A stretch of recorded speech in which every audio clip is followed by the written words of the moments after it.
전기차 화재, 현실적인 해결 방안, 고민.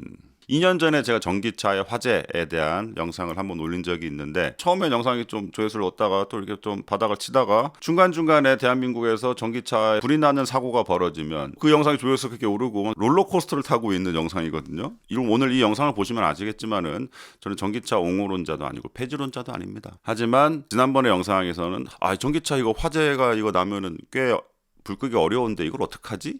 라는 이야기였다면은 오늘은 현실을 받아들이고 앞으로 좀 어떻게 하면 좋을까라는 아이디어 차원에서 말씀을 좀 드려보도록 하겠습니다. 한 가지 사진을 좀 보겠습니다. 왼쪽에 마차가 있죠. 오른쪽에 초창기 내연기관 자동차래요. 최초의 내연기관 자동차가 대중화됐을 때 저 차보다는 실제로 좀 대중화됐던 시기가 따로 있겠죠. 그 후에 대부분 마차를 타고 다녔을 때예요. 저 자동차를 어떻게 바라봤을까? 생각을 한번 해보게 됩니다. 갑자기 뜬금없이 왜 소화기 얘기가 나오냐. 유류 화재를 진압할 수 있는 소화기는 최소한 폼 타입의 소화기다. 클래스 B, B급 화재라고 그러죠. 최초의 대중적 상용화의 자동차의 시초라고 말하는 포드의 모델 T 판매가 시작된 게 1908년이다.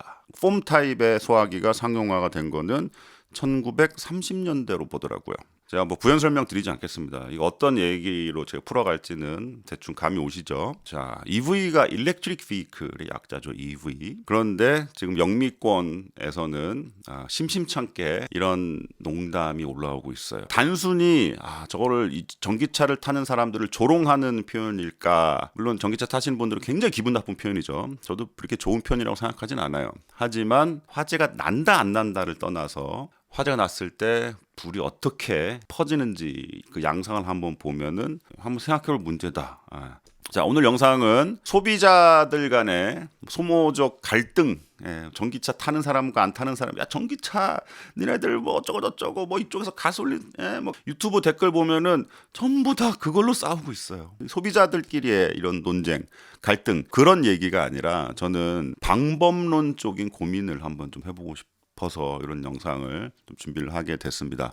예전에 영상에도 좀 말씀을 드렸지만은 저는 퇴사하기 전에 다녔던 회사에서 여러 가지 일을 했지만은 퇴사하기 직전까지 제일 오래 했던 일이 전기차 담당이면서 특히 이제 배터리 쪽 담당을 오래 했어요. 아파브라고 프랑스의 교육기관이거든요. 2011년부터 받았구나. 그리고 르노에서 교육하는 것도 많이 받았고 또 심지어 저는 배터리 폐기에 관련된 교육도 프랑스 가서 많이 받고 왔어요. 실제로 했던 일은 배터리 정비 매뉴얼도 만들고 설계를 제가 하진 않았어요. 하지만은 리페어 툴 관점에서 이제 설계 검토 같은 거 많이 했죠. 그래서 이거 바꿔! 이렇게 하면 만들면 안 돼! 이렇게 말한다고 다 들어주는 건 아니었지만 어쨌든 그런 일을 하다 나왔습니다. 이제는 이거 뭔지 다 아시죠? 전기차에서 불이 나면은 안 꺼지더라. 수조를 만들어서 물을 때려 붓는 장면. 2년 전만 해도 이게 뭐지? 왜 불을 이렇게 꺼라고 생각하시는 분들 많았을 거예요. 근데 2년 사이에 이게 상식이 돼버린 거예요.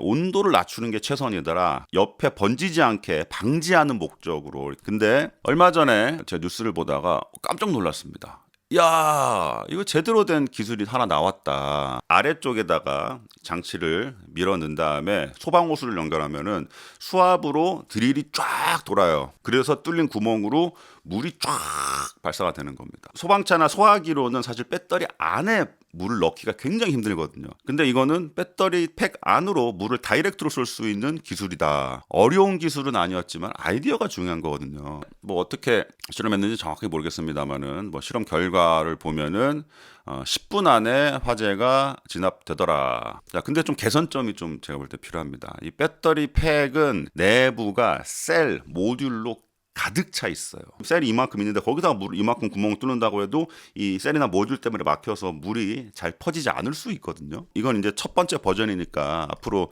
좀 개선이 좀 되지 않을까 싶은데 저의 아이디어는 뭐냐면은 팩을 만들 때부터 소화액이 잘 여기저기 침투할 수 있도록 모듈을 놓지 않아야 되는 공간을 이렇게 일종의 이제 소화액 터널 같은 거를 만들면 어떨까라는 생각이 들어요. 단순히 터널만 만들어 놓으면 되는 게 아니라 자동차의 그 체킹 포인트라고 그러죠. 그 자동차 리프트 할 때 밑에다 대는 거기가 정확히 위치가 정해져 있어요. 설계할 때 거기다 계산해가지고 딱 찍는 포인트가 있거든요. 거기로 차를 들어야 된다. 거기에 보면은 앞에 표기가 돼 있습니다. 뭐 차들마다 조금씩 다른데 삼각형 표기가 돼 있는 것도 있고 안쪽에 프레임으로 이렇게 굴곡져가지고 표기를 해놓은 것도 있고 그런 것처럼 소화액이 들어갈 수 있는 위치 거기다가 구멍을 뚫고 물을 쏴라라는 사이드 스커트라고 해서 그쪽에 뭔가에 마킹을 해놓는 방법도 한 가지 아이디어가 될 수 있다라는 생각이 듭니다. 제가 옛날에 했던 일과 일맥상통해요. 설계한 데이터를 딱 띄워놓고 여기저기 담당자들이 와가지고 그걸 가지고 막 얘기를 하거든요.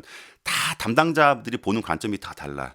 근데 제가 보는 관점 중에 하나가 뭐였냐면은 수리 안전 뭐 툴 이런 거였는데 만약에 제가 가지고 있던 설계 룰에 최소한 뭐 몇 센치의 소화액 터널이 마련되어 있어야 한다. 그리고 사이드 스커트 외부에서 봤을 때 소화액 터널로 접근하기 위한 위치가 표기되어 있어야 한다라는 게 있었다면은 설계 데이터를 보고 회의에 들어가서 이거는 NG입니다. 라고 말할 수가 있는 거죠. 그 룰을 누가 만드냐? 회사에서 만듭니다.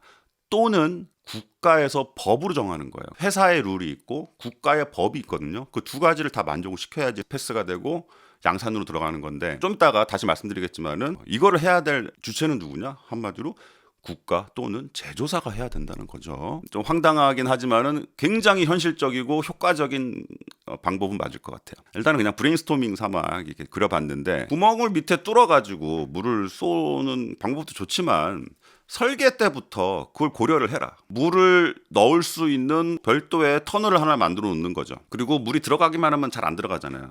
빠지는 구멍도 있어야 되거든요. 근데 전기차 배터리 같은 경우에는 실링이 굉장히 중요해요. 비 오는 날 물 들어가면 안 되고 어느 정도 잠겨 있어도 배터리 안으로 물이 들어가면 안 되거든요. 절대로. 거기에 원웨이 밸브, 체크 밸브 같은 걸 달아가지고 소방 호스로 일정 압력 이상 쐈을 때만 탁 열리면서 물이 들어갈 수 있는 지금 그냥 아이디어 차원이지만은 뭐 이걸 현실화시키는 거는 이제 제조사에서 설계 담당자들의 몫이에요. 뭐 위치를 예를 들어서 그 충전기 옆에 별도의 플랩을 하나 달아서 거기다가 소방호스를 빡 연결할 수 있도록 만들던가 뭐 이런 아이디어를 생각해 볼 수가 있죠. 특히나 배터리 쪽에서 불이 나면은 다 타버리죠. 국가수 뭐 이런 분들이 와서 과연 저렇게 싹 다 타버린 자동차에서 제대로 된 조사를 할 수 있을까? 굉장히 어렵지 않을까. 자, 근데 저는 이런 생각이 들더라고요. 과연 지금 현재 장착돼서 나오는 BMS 완벽한 기술일까?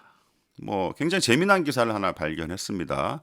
LG 에너지 솔루션, 예전에 LG 화학이라 그랬죠. 저 예전에 LG 화학이랑도 일 많이 했는데 어쨌든 그 LG 에너지 솔루션과 퀄컴이 첨단 BMS 솔루션 개발에 나선다. 화면 정지하고 한번 읽어보세요. 만약에 지금의 BMS 기술이 완벽하다면 문제가 없다면 LG 에너지 솔루션이 미쳤다고 퀄컴이랑 뭐 돈 들여가지고 저 짓걸 하겠어요? 아직도 기술 개발돼야 될 부분이 많다라는 거죠. 이것도 이제 좀 우리가 좀 기대를 해봐야 되는 거고요 앞으로. 그런데 일단 지금에 있는 기술 가지고도 할 수 있는 것들은 굉장히 많다는 거죠. 자, 이 배터리 요거 보세요. 요 BMS 남아 있겠어요? 다 탔지. BMS에서 전압, 뭐 온도, 그리고 셀 밸런싱 굉장히 많은 데이터들 계속 모니터링하고 있단 말이에요. 그 자체에서 모니터링돼서 뭐 이거 문제 있다, DTC 조건이냐 아니냐 이런 것만 따지는 BMS가 아니라 뭐 아까 LG 솔루션과 퀄컴 그런 다른 기술이 나오기 전이라도 최소한 모니터링하고 있는 데이터는 OTA라고 그러죠. Over the Air, 클라우드 서버로 다 실시간으로 날려라. 이미 이런 기술이 적용된 차도 있을 거예요. 하지만 이것도 법제화시켜야 된다. 만약에 어떤 차에 불이 났다. 그 BMS가 완전히 고장나기 통신이 완전히 끊어지기 직전까지는 어쨌든 데이터를 OTA로 클라우드 서버로 계속 넘기고 있기 때문에 나중에 그거를 볼 수 있는 거예요. 예를 들면 이게 일종의 EDR의 전기차 배터리 버전이라고 보시면 되죠. 예를 들어서 발화로 추정되는 셀이 보인다. 갑자기 이상 전압이 확 튄다든지 확 죽어버린다든지 어쨌든 그런 게 볼 수도 있거든요. 또는 BMS 자체가 문제였을 수도 있죠. 그래서 이런 오류로 만약에 판단될 경우에는 해당 로트 부품이 들어간 차량은 전량 리콜. 이 얘기를 하면 제조사에서는 그럴 거야. 우리는 이미 충분한 품질 프로세스에 따라서 생산을 하고 있다. 뭐 제조사 뭘 다 떠나서 우리가 할 수 있는 100% 일을 다 하고 있다라고 가슴에 손을 얹고 말할 수 있는 회사, 말할 수 있는 사람이 어디 있어요? 만약에 이런 규정이 생긴다면은 지금까지 해왔던 품질 프로세스를 셀 만약에 잘못돼가지고 사고 생기면은 전량 리콜해야 돼. 어쩔 수 없이 더 강화된 그 품질 관리 시스템을 도입할 수밖에 없다고요. 소비자가 알면 독이냐? 제조사에서 만들어 놓고 안 가르쳐 주는 데이터들 되게 많죠. 대부분 다 안 가르쳐 줘요. 요즘에는 똑똑한 소비자들이 많기 때문에 별도의 스캐너 같은 거 구매해가지고 요즘 또 스마트폰으로도 그게 되잖아. 그래서 연결해서 DTC 같은 코드도 있나 없나 보고 뭐 과거 고장 코드 삭제도 할 수 있고 막 이런 것도 할 수 있잖아요. 근데 이런 거를 사서 할 게 아니라 이제는 자 뭐 SOC라든지 SOH 뭐 온도라든지 뭐 특히나 이제 중요한 거는 셀 데비에이션, 전체적인 셀 전압 편차, 데비에이션이 편차라는 이 수학 공식이거든요.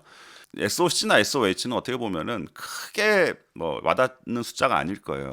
근데 마지막에 셀 데비에이션, 셀 편차 문제로 모든 화재가 그런 건 아니겠습니다만은 결국에는 어느 한 특정 셀의 문제가 발생했을 경우에는 사실 아마 전압 차이가 순간적으로 확 날 거예요. 그러면서 셀 데비에이션 값이 기준치 이상으로 튀어버릴 거고 팩 언밸런스 돼가지고 뭐 DTC를 탁 띄울 텐데 소비자도 최소한 저런 값들은 좀 볼 수 있게 해줘야 되는 게 아닌가라는 생각이 들어요. 물론 이 얘기를 하면 제조사는 소비자가 그래서 그걸 알아서 뭘 할 건데 값을 알면 더 불안해한다. 아닙니다.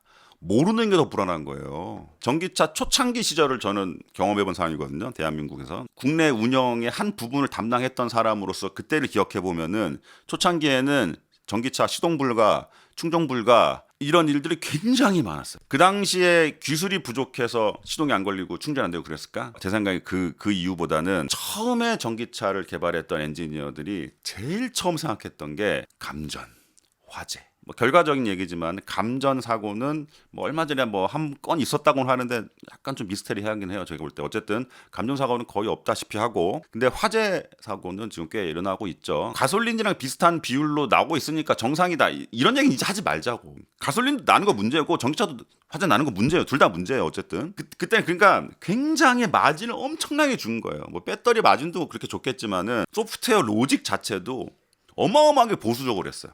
제가 하나 기억나는 게 배터리가 고장났는데 고쳐줄 사람이 없다 그래가지고 르노에서 저를 싱가포르랑 홍콩이랑 그 동남아 투어를 보냈어요. 거기 가가지고 내가 배터리를 고쳐주고 왔는데 배터리를 다 고쳤는데 시동이 안 걸리는 거야. 창의공항으로 가가지고 비행기를 타야지 내가 지금 집에 갈 수 한국으로 돌아갈 수가 있는데 그러니까 알고 봤더니 내가 고친 거는 아무 문제 없이 잘 고쳤어요. 소프트웨어적으로 굉장히 그 고친 후에 후절차를 굉장히 많이 막아놨어요. 우리한테 전화해가지고 뭐 원격으로 진단기 들어와가지고 결국에 억지로 해서 시동을 걸게 했거든요. 이것도 약간 뇌피셜이긴 한데 지금도 아마 이 숫자에 관심 많이 가지시겠지만은 몇 년 전만 해도 사람들이 전부 다 야, 그 전기차 몇 킬로까지 다닐 수 있어? 주행거리 얼마야?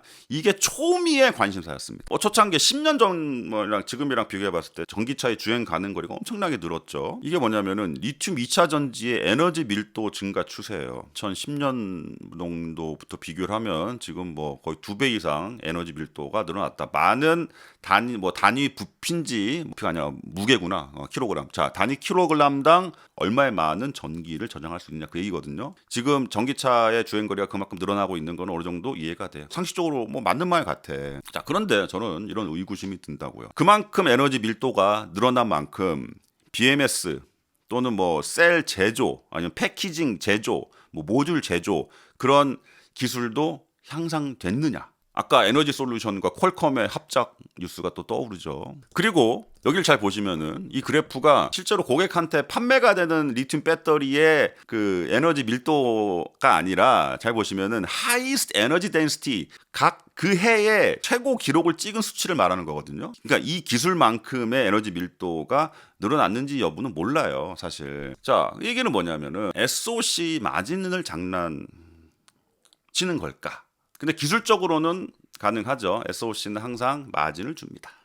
절대 0과 100을 쓰는 게 아니에요. 배터리는 특히나 리튬이온 배터리는 0 가면 죽는 거고 위에도 올라가다 더 올라가 버리면 또 죽어버리니까 그래서 실제로 이만큼의 구간보다는 요만큼의 구간을 쓰는데 처음에는 보수적으로 굉장히 마진을 많이 놓고 잡았을 거란 말이죠. 그런데 초미의 관심사 주행거리 전혀 다른 셀을 쓰지 않고서도 이 마진을 조정함으로써 주행거리는 늘릴 수 있거든요. 자, 근데 또 한 번 더 얘기합니다. 자, 이걸 늘리면서 과연 그만큼의 BMS, 셀 제조, 품질 이런 기술도 그만큼 동반 성장 발달했느냐는 몰라요. 저도 그냥 퀘스천 마크가 든다라고 말씀드리는 거예요. 저는.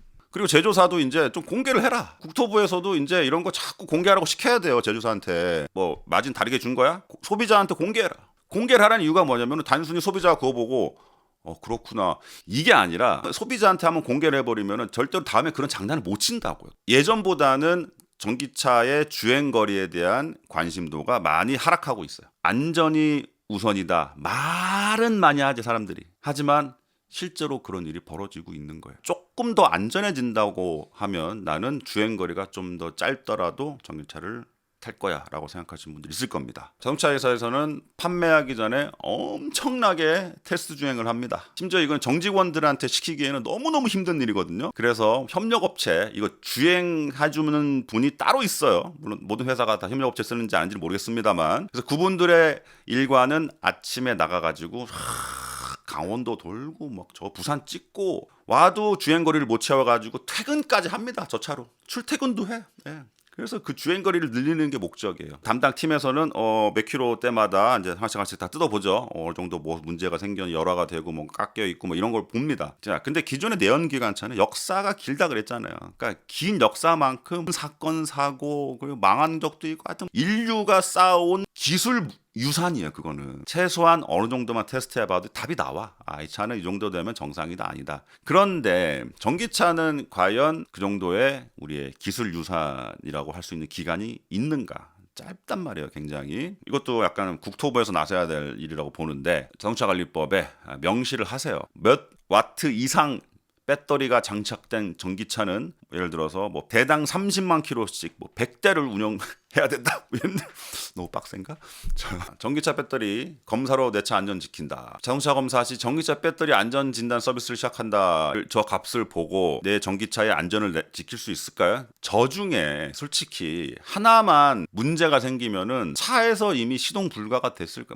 근데 안 될 수도 있겠다. 요즘 차는 모르겠어요. 어쨌든 그 검사소에서 봤는데 문제가 있을 정도의 데이터면은 이미 운전할 때 DTC가 떴거나 시동 불가 상태일 거예요. 별로 도움이 되는 값들이 아니다라는 거죠. 실제로는 그냥 값을 보여주는 것밖에 안 돼요. 근데 제가 한국교통안전공단을 욕하는 게 아닙니다. 왜냐하면은 지금 할 수 있는 게 저거밖에 없어요. 현실적으로 저 값 말고는 볼 수 있는 값도 없고, 그리고 그걸 누가 지금 제조사도 그 판단을 못 하고 있는 것 같은데 지금도 결국에 제조사의 문제다. 화재 전에 나올 수 있는 전조 증상이라든지 아까 LG 에너지 솔루션 퀄컴 얘기처럼 완성된 기술이 아니다. 앞으로는 더 투자해서 최대한 더 완성화 시키겠다. 물론 제조사들이 그걸 다 하고 있겠죠. 근데 아직까지는 뭔가 괄목할 만한 큰 변화는 보이지 않는다. 뉴스에 보면은 뭐 새로운 뭐 음극재, 양극재 뭐 개발됐다. 화재를 확 줄일 수 있고 그런 뉴스들이 점점 나오다가 어느 미래에 한참 믿고 지냈는데 야, 그게 드디어 상용화가 됐구나. 이런 또 시절이 또 오거든요. 우리는 누구에게 화를 내야 하는가? 자, 지금까지 보여드린 내용 중에 전기차 타는 사람한테 화를 내야 될 게 뭐가 있었어요? 아니면 전기차 싫다고 가솔린차, 디젤차 타는 사람들한테 우리가 화를 내야 될 뭐 주제가 하나라도 있었나? 왜 사용자들끼리 싸우고 있지? 나는 그게 제일 이해가 안 가. 우리의 싸움의 상대는 제조사 그리고 국토부입니다. 그리고 한 가지 더, 이것도 되게 기분 나쁘게 생각하시는 분들이 있는데, 세금 정책. 왜냐하면은 조금 세금으로 많이 지원이 많이 들어갔죠. 이거를 가지고 뭐 전기차 화재율, 가솔린차 화재율 비슷해. 전기차 살 돈도 없는 새끼들이 이런 얘기한다. 하여튼 막 말다 소모적인 논쟁, 서로 조롱하고 현실적으로 이 문제의 해답을 찾는데 아무런 도움이 되지 않는다. 수학 능력 시험에 수학 문제가 나왔는데 난 이거를 풀어야 되는데 이 문제를 낸 사람의 출제 의도가 기분 나쁘다고 거기다가 욕하고 있는 거랑 마찬가지. 어쨌든 저번 2년 전에 올린 영상에 좀 뭐랄까 AS 성격으로 영상을 이렇게 좀 올려봤습니다. 그리고 혹시 제 영상에 좀 틀린 거 있으면은 댓글로 남겨주시면은 제가 또 고정 댓글에 틀린 부분 수정하는 거 좀 반영하도록 하겠습니다. 제가 100%다 알고 얘기했겠어요. 저도 예전에 일했던 회사에서 그 많은 사람 중에 자그마한 부분을 담당했던 사람일 뿐입니다. 어쨌든 감사합니다. 공들의 파파였습니다.